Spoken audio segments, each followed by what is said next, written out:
So, yeah, how much should students know about words? That's the question, and it's going to be really about etymology.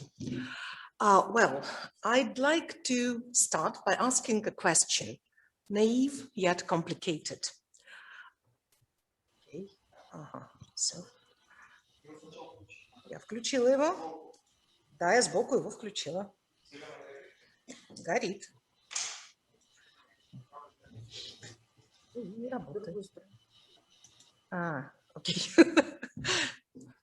Thank you. So, what happens in our brain when we try to retrieve a word from memory, or when we recognize a word when we see it in writing or when we hear it? So, of course, we have our storage of words in the brain, which is called mental lexicon, and it's a huge network full of connections. So, that's an example how words may be connected by association or semantic or maybe phonetic proximity. And actually, I think that you would agree, all we do while we are learning a language and while we are teaching a language is establishing connections and helping students to form connections. So we teach them a lot of things: collocations and colligations, grammar patterns, synonyms. It's all about establishing connections. So, for example, we tell them and we teach them that we can say heavy rain, but not strong rain, that part and parcel always come in this order, but it's never parcel and part, that suggest is followed by a gerund, never by an infinitive, or, for example, 5 synonyms of the word important.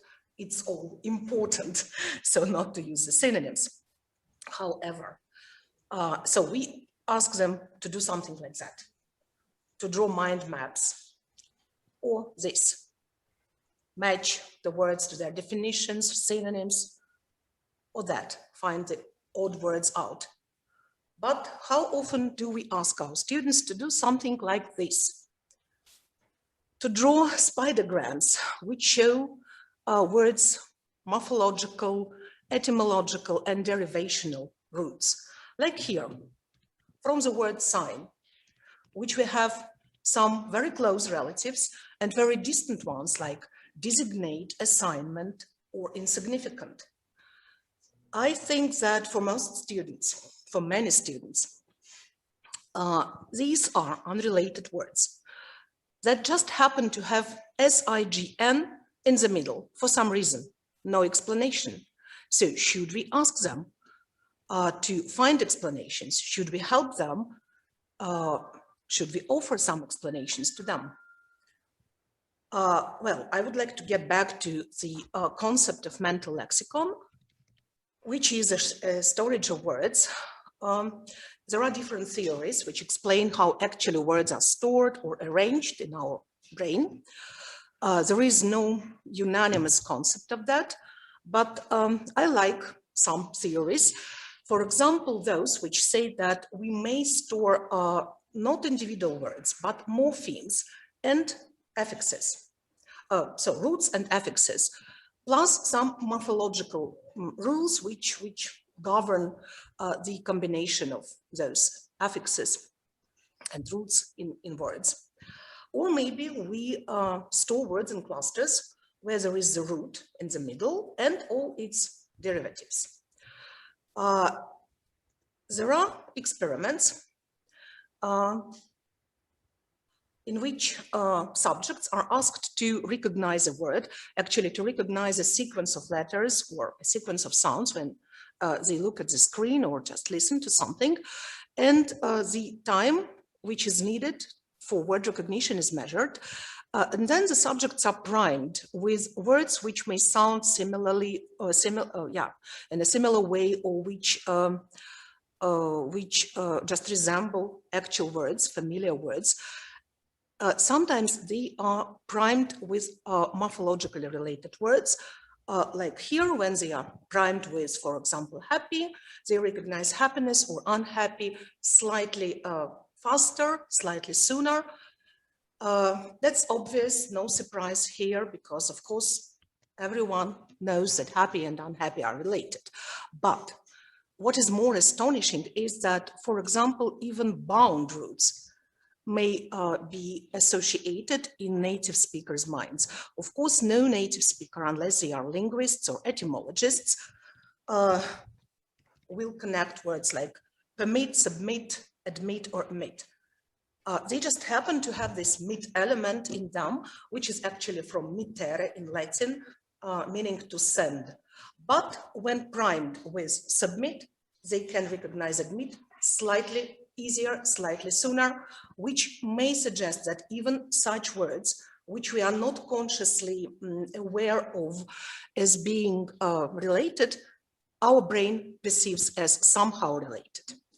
So my own interest in etymology started from necessity and perplexity, two things.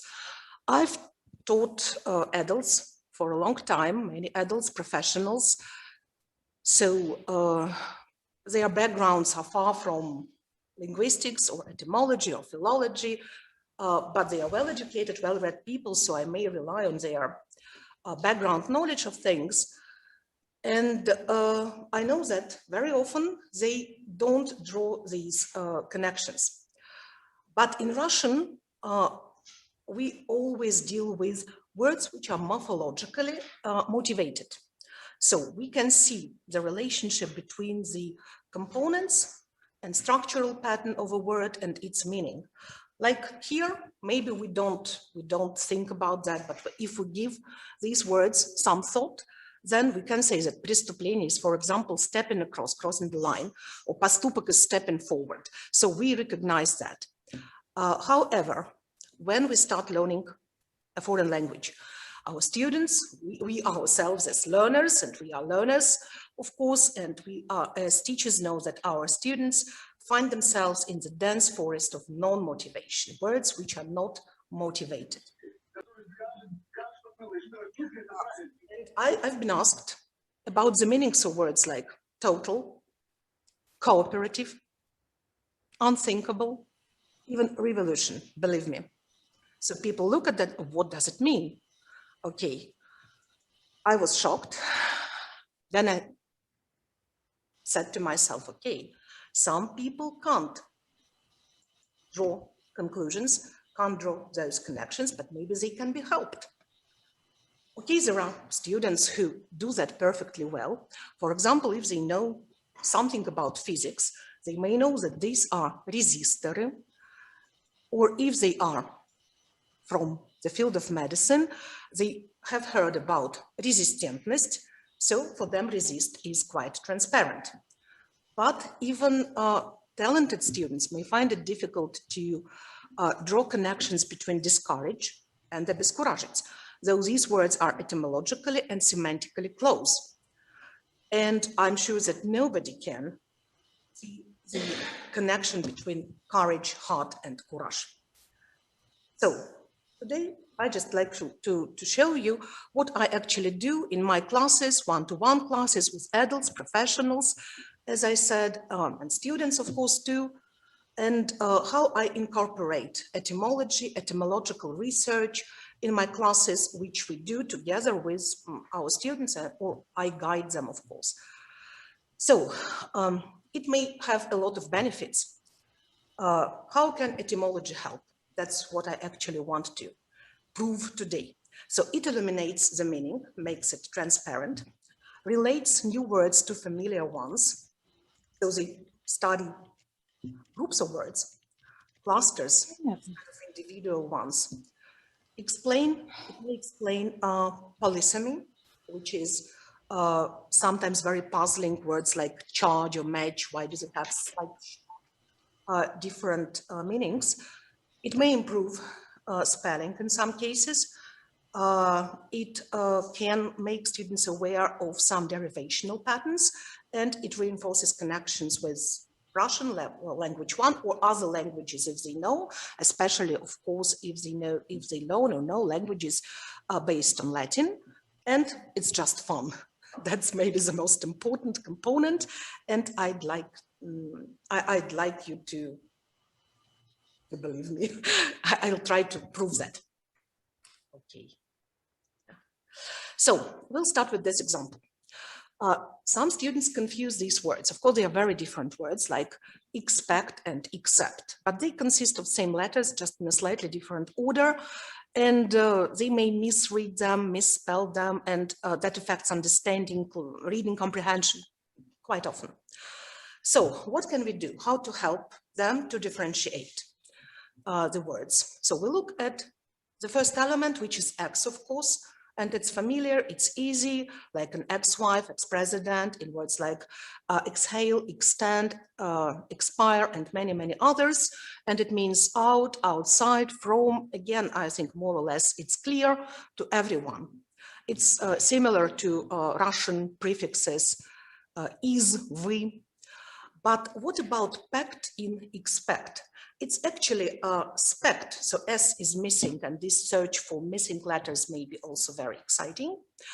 So it's the same root as we find as spectacle, spectrum, spectacular, inspect. So it's all related to looking or observing, right? So then we can, or I do that, ask students to imagine something like this. A sailor in the middle of the ocean, looking into the spyglass, peering into the distance and hoping to see some land, an island maybe. So in this way, the word gets a clear, vivid image. So expect is actually to look forward, to look out of the present and into the future and predict it. It's a very simple example. Accept is a more complicated thing. So we have sept, and it is the same sept as, for example, in accept. So we just replace X with another element, AC, which is not a prefix in modern English, though etymologically it is. As you can see, it comes from Latin ad, which is the ancestor of the modern preposition at, and it actually means that. So to, towards, near, at, similar to our prefixes pri, or maybe our preposition к, по направлению, при, около, and so on. So what is the idea? We find it in a lot of other words, and you can see that even the spelling pattern is similar. The double consonant after A in so many words like accommodate, according, account, also addict, you name them. It means that here we have a etymological or morphological theme. So that's a place where the prefix and the root meet. So what is the idea? Is it about something far or something close? Something apart or something together? Will you help me? What do you think? Far, apart, or close, or together? Together. Of course, it's togetherness, it's proximity, which you know, of course. So when we accept things, we just take them close to us, so to say, close to heart. And when we accept them, we say no to them. That's not difficult, right? But what, for example, if your student is quite advanced, maybe a C1 student who has to learn the idiom like this. These days, girls take exception to sexist jokes. Why is it exception, not objection, actually? They object to sexist jokes. They resent sexist jokes. What's the connection? So it's quite difficult to figure it out, especially maybe the preposition to seems illogical, right? But a little story may help. We've seen that in movies a lot of times, lawyers yelling, objection, your honor, right? But if we go back in time, maybe as long ago as the Roman Empire, their lawyers used to yell exception, meaning that a certain question, an improper question, or a certain decision should be accepted from the trial. Yeah?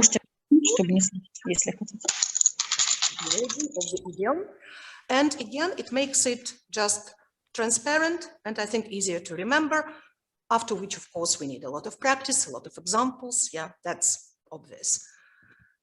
But the root itself is not, it's not the end of the story. The root is much more interesting.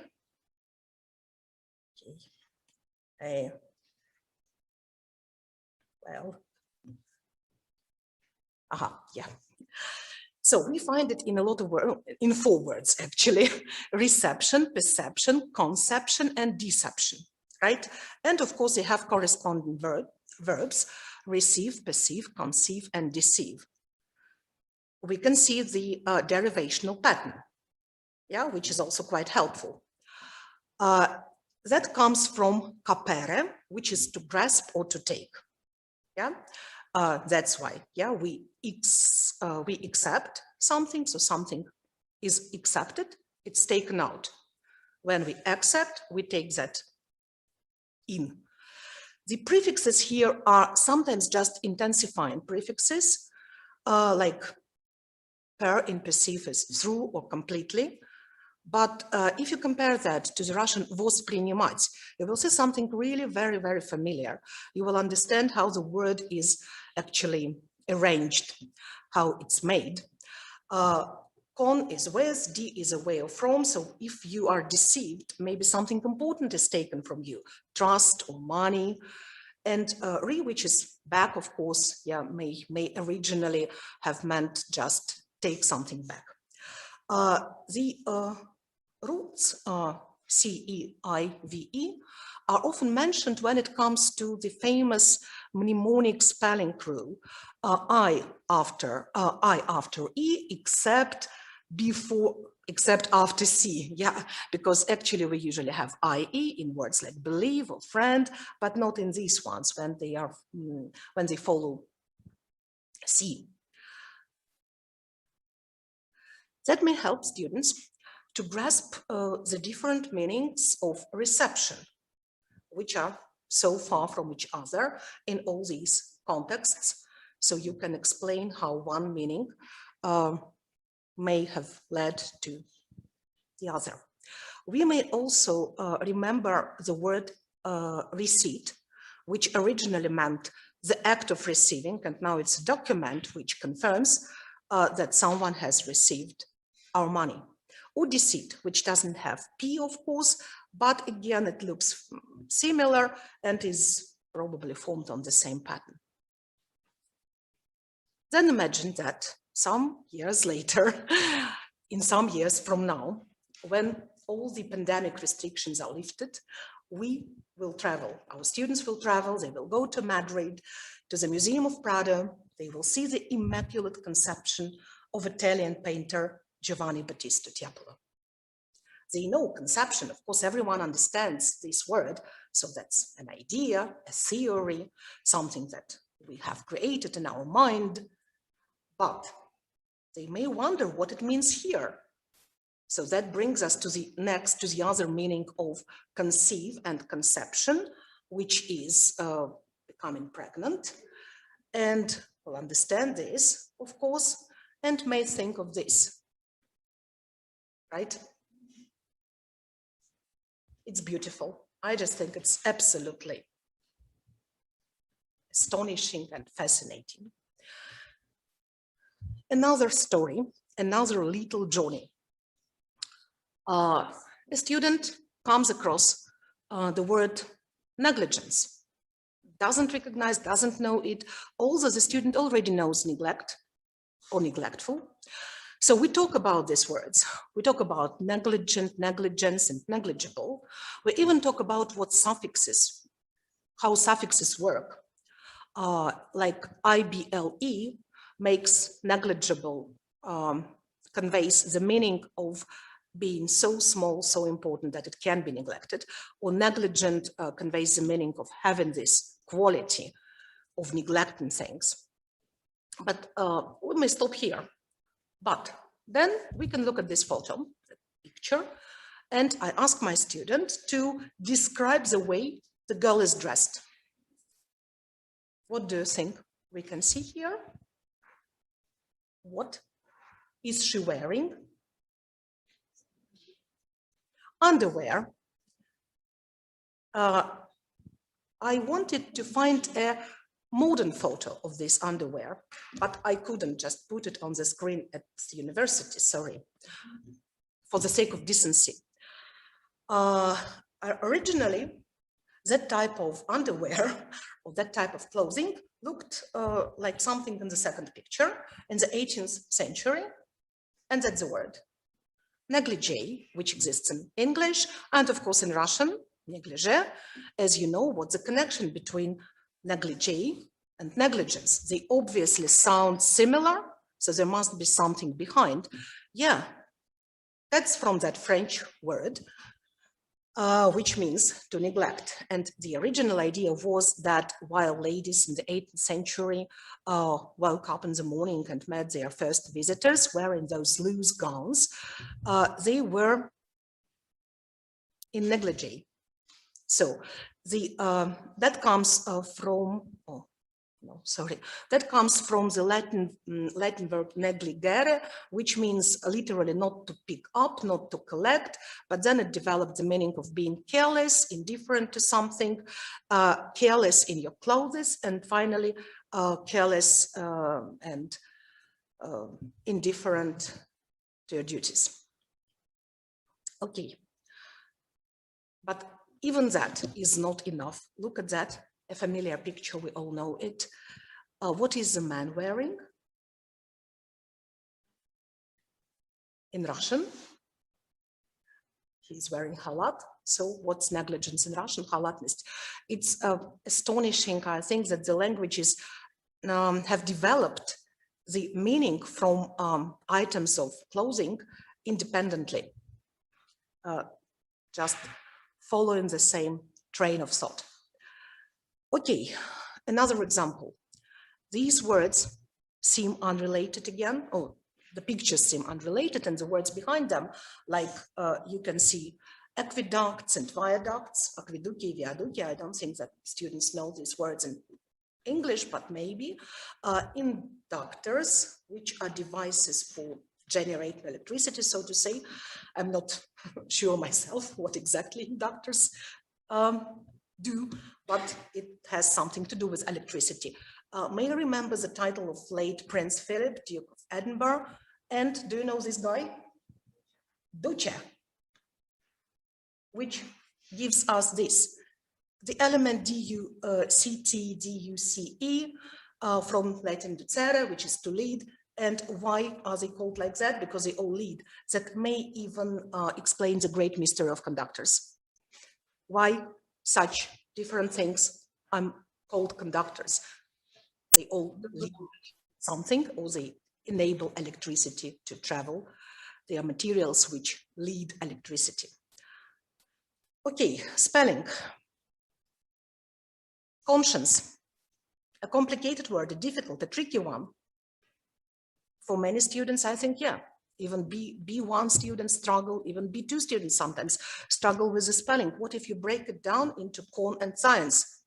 Yeah, the pronunciation is different, of course, it has changed a lot, but like the Russian word совесть, conscience is actually joint knowledge, and that is what it originally meant. And the structure is more or less the same in all European languages, as far as I know. The word conscious or conscientious is actually the same. That's why we have N-S-C-I. Yeah, easy to remember that sequence of letters. Another word that may cause spelling problems, disease. Dis plus is. And it's easy, and I mean it, it's easy because, of course, people know, students know easy or ease, and originally disease meant what we now call discomfort, uneasiness, actually, and only later it developed its modern meaning. Okay, so finally, a really good example, just to prove that it may be fun, as if it's not enough yet. So, for example, you have a really advanced student who knows some words like equivocal. Do you know it? Equivocal. Oh, you can see examples and you can work out, of course, what it means. But I myself struggled with remembering how to pronounce, how to write it. Yeah, it means ambiguous. Ambiguous, yeah. You can see two roots. The first is like in equal, equality, things like that. The second root is also easily recognizable, right? It's vocal, voice. So actually it meant having two equal voices, like in your mind maybe, or when someone answers your questions, you kind of hear two voices saying yes and no at the same time. So it's ambiguous, it's not clear, and so on.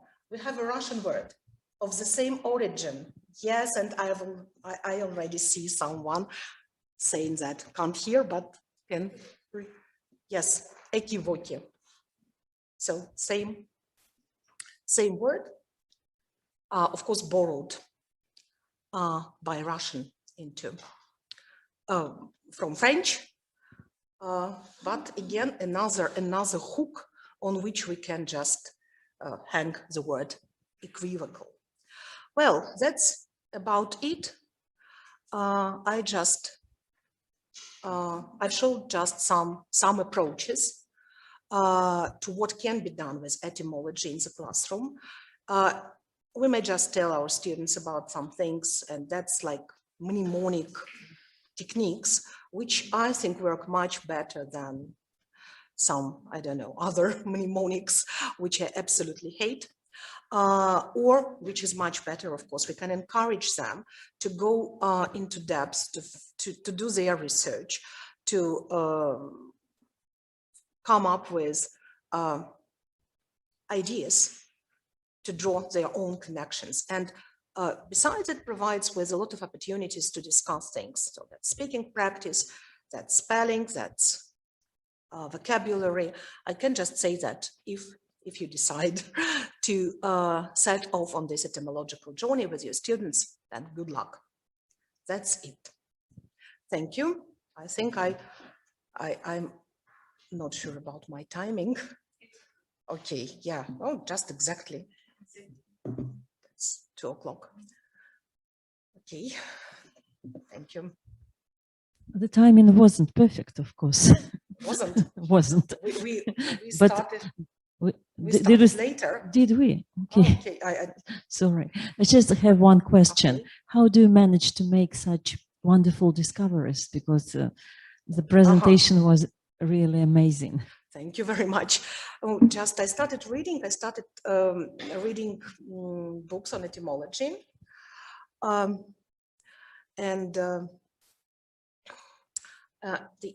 etymological dictionary can help. Yes. Unfortunately, I didn't include any links here, just because maybe I wanted to amaze you, but it's not unique. And I can share these links maybe on Facebook. You can find me there, and I write about such stuff. Yeah.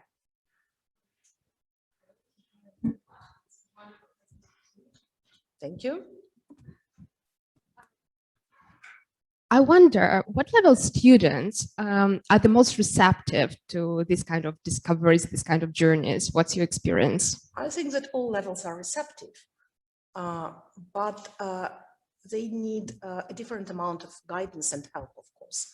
Yeah, with elementary students, we just, it's maybe sometimes enough to say, look, this word is similar to a word in Russian, which you know, a word from your professional area, which of course you know. Yeah, and they are like, oh, wow, I've never thought of it. For intermediate and upper intermediate, so B1, B2 mostly, and of course C1 students, you can just ask them to investigate on their own, and they may bring some discoveries. Thank you. Mm-hmm.